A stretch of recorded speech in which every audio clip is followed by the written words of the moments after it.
Assalamualaikum warahmatullahi wabarakatuh. Di sini saya akan membahas salah satu materi yang ada pada mata kuliah logika, yaitu mengenai konsep kata term.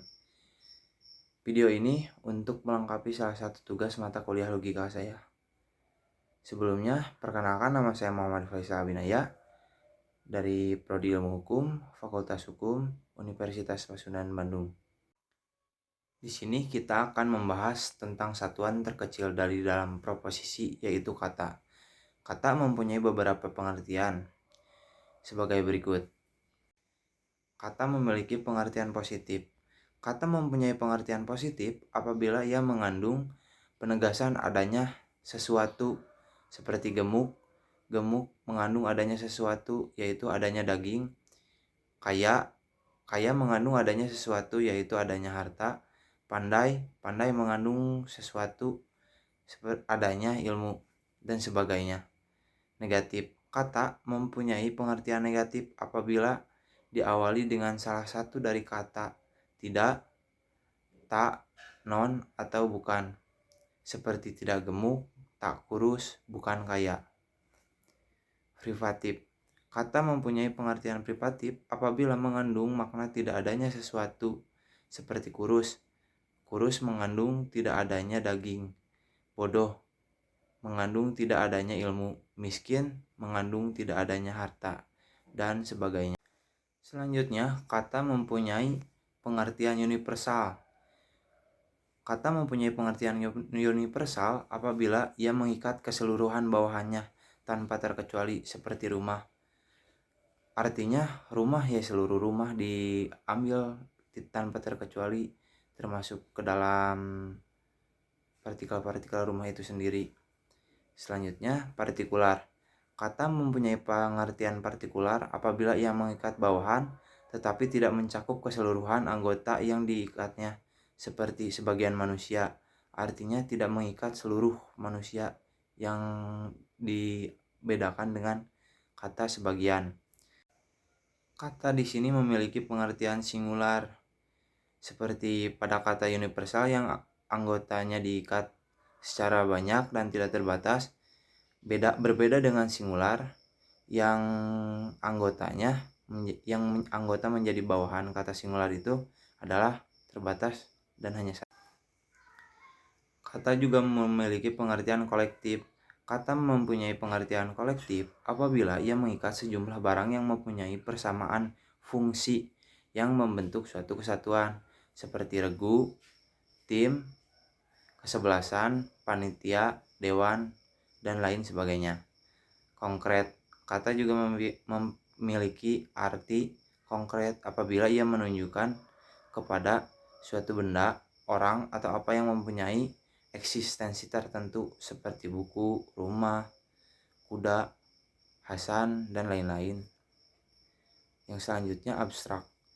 Kata mempunyai pengertian abstrak apabila ia menunjuk kepada sifat, keadaan, kegiatan yang dilepaskan dari objek tertentu, seperti kesehatan, kebodohan, kekayaan, kepandaian, dan sebagainya.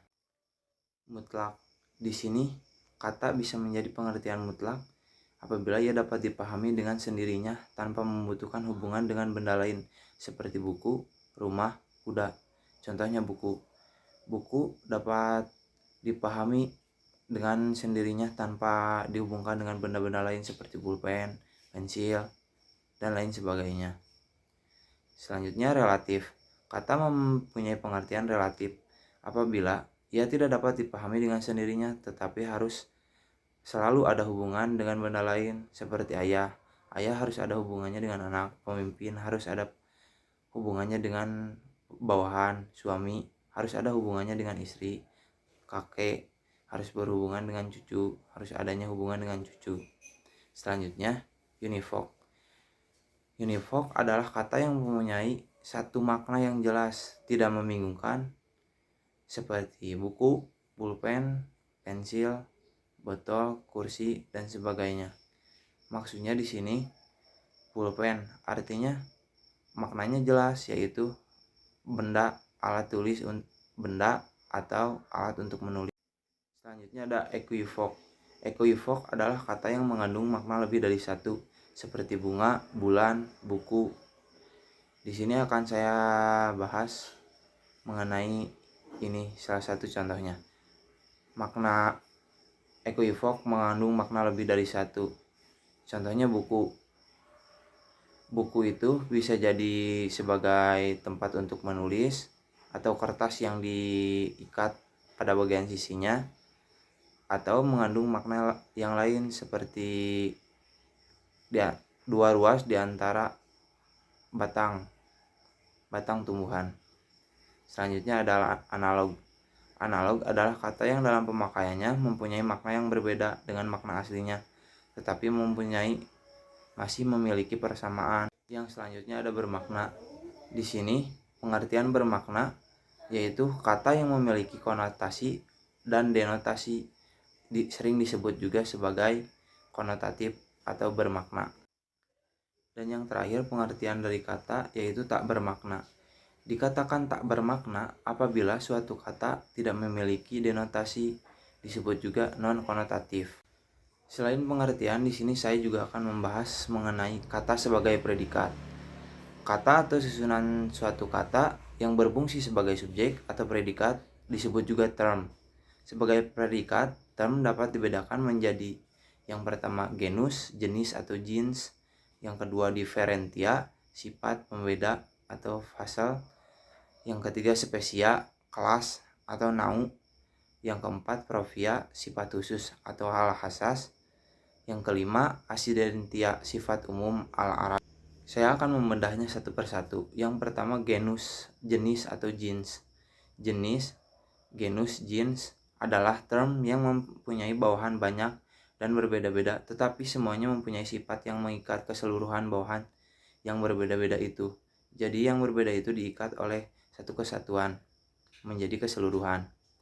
Yang kedua, differentia, sifat pembeda atau al-fasal, adalah term yang membedakan satu hakikat dengan hakikat yang lain, sama-sama terikat dalam satu jenis, seperti bunga dibedakan dengan tumbuhan-tumbuhan lain. Contohnya bunga dibedakan dengan pohon mangga dan lain sebagainya. Yang ketiga ada spesia, kelas atau nau.